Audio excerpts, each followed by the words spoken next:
We've been developing a game for Steam for the past 3 months, and today I'd like to share with you how much we managed to get done in this time. My name is Alan, I've been making games for the past 12 years, and the game we're working on is called Rogue Soulstone. It's an action roguelike, very much inspired by Risk of Rain 2, Hades, also a little bit of Vampire Survivors in there. So if that sounds at all interesting to you, be sure to watch the rest of the video. I'll be sharing, what process we've been going through, where we started, why we're making this, and yeah, without further ado, let me get right into it. So yeah, before we started, you have to have a good idea of what you were trying to do right with your game. For us, this was actually pretty easy. We wanted to make, as I mentioned in the previous devlog, something that we would play ourselves, something that we really like playing in our day-to-day, not something too crazy. So, we started with the basics. Let's take the games we really enjoy. So, Risk of Rain 2 or Vampire Survivors or, many other roguelikes. It's a game we really love. It's something that we understand how to do really well, so it's definitely within our capacities, so that's where we started. As you can see here, we started with, let's get the basics. Let's get the guy moving, the guy attacking. Why don't we put some physics in there? Let's try that out. And so, it was really experimenting with what works, and we immediately fell hooked to it. We immediately felt that, just throwing the guy up and throwing him in the pit was really cool. And that was the immediate moment we knew we should keep going with the game. And we thought, what else? Because what else do we need to make this game look really rewarding, right? And the obvious question when you're dealing with physics and just in general making it satisfying is destructible objects, right? So that's one of the very first things we did in this game. So getting a system to break the objects into the game, see how that works, and again, immediately we notice, you get the ragdolls, you get the destructible objects, and it's just cool to watch, to be honest, as simple as it is. Then after the first week, we got the basics of the movement down, so it was time to start working on, what the enemies might look like. So as you see here, a little bit of the Goblin Olympics. This is basically me trying to figure the formula for them to use physics to jump from platform to platform, regardless of the size and the distance. And you see some of them get lost in the way, but that's fine. I don't mind. It's actually funny, so it's a bug that is part of the design now. And yeah, so that was the very first thing we did in terms of AI. And then on week 3, we really started looking at the game and thinking, okay, now it's time to start making it a game, right? Adding the skills and making it feel like something you can play. So you can see from the beginning to the end of this clip that, it's just about first, the group of enemies and just throwing them up, and, it's satisfying to watch. And then the first skill we made was the meteor, just because, it's cool.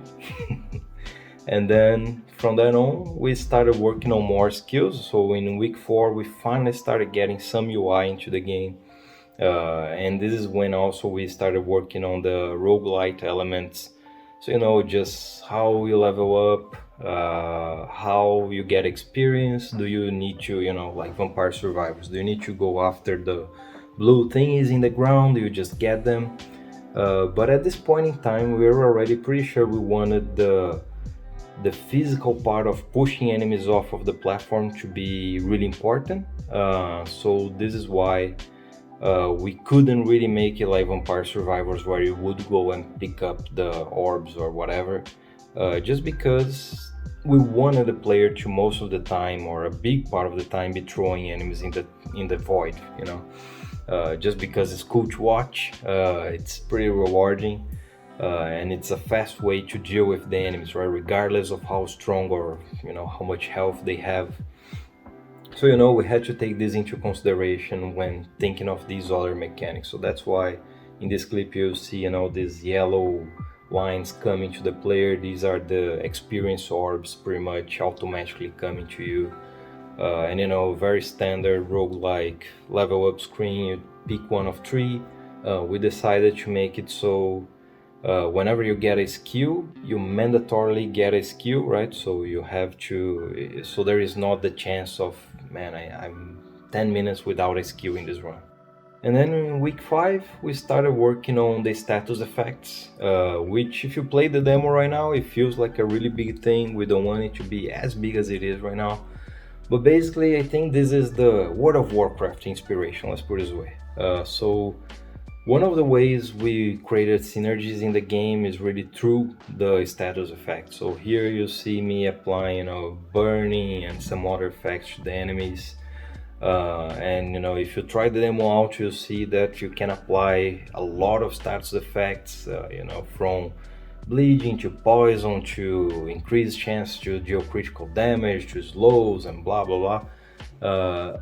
And we didn't want it to be just something else you do, just some detail. So you see a lot of the skills in the game do go around this concept of the negative effects. This week we also implemented dashing, which is a very important part of the game as well, movement in general. So for us it's really important that the movement feels fluid. We don't want you to feel like you're like a turret or anything. So if you play the game, you'll see that bunny hopping is actually quite satisfying. We're very generous with the dashing. We really want you to, quickly move through the scenario.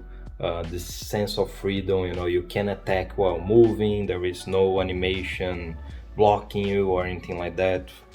This all is honestly by design. This is again, I think, an inspiration from World of Warcraft. It's gameplay first and everything else second. And then, fast forward a few weeks in time, I actually couldn't find the videos of these weeks in the middle, unfortunately. But as you can see from this clip here, the game actually progressed quite a bit. So we created a lot more enemies. We implemented the first boss into the game. For this boss, he's not extremely complicated, but we wanted to make sure he was an interesting fight, not just something that soaks up a ton of damage. And for the bosses, we actually have an idea that I think is interesting. We're a small team, we don't have, the time really, we're doing this part-time. So what we're thinking of doing with the bosses is that in a full run, you will face 5 bosses, and they will be randomized at the beginning of the run. But for example, Alexi here, which is the first boss, if you get him as your first boss in the run, he will only have a few skills. If you get him as the last boss in your run, he will not be only 10 times stronger from the health and damage point of view, but he'll have a lot more skills as well. So this is maybe a way for us to keep the bosses fresh. It would take you some time to discover, okay, boss A at the beginning of the game plays like this, but at the end it plays like that. Boss B, boss C, boss D. So it's possibly a way for us to keep it fresh, interesting, and we're thinking of these skills for the bosses in ways that they interact with each other and make your life harder, pretty much. And at this point, having this pretty good basis is when we started working on the character system. This is how we wanted to expand the game from the very beginning. So the first character we developed was actually the archer, the lone hunter, we call her. So as you can see here from the clip, it's a ranged character, obviously. She has this long range shot, which makes her really powerful against the boss it plays. Completely different from the warrior, for obvious reasons, of course. But we're happy that it makes you really think of the passive skills in a different way, just because her basic skills are different. And then the second character we added was the Arcane Weaver, which is kind of the first mage stereotype we got in the game. She's the one that actually is now the default character, and she definitely plays a lot more like Vampire Survivors, just because her auto attack fires at all enemies that are near you automatically, so you don't have to aim. So once again, it's a very different play style, right? They are all powerful in different ways. I would say honestly that the warrior is probably a bit weaker right now, but what we're really happy with these characters so far is that they play very different from each other. They feel very different to play with each other. And our idea is to really expand this roster of characters for the full release to at least 20 characters. This might be a bit optimistic on our part, but I think we can definitely do it. And then in the last week, which leads up to where we are today, we developed the weapon crafting system.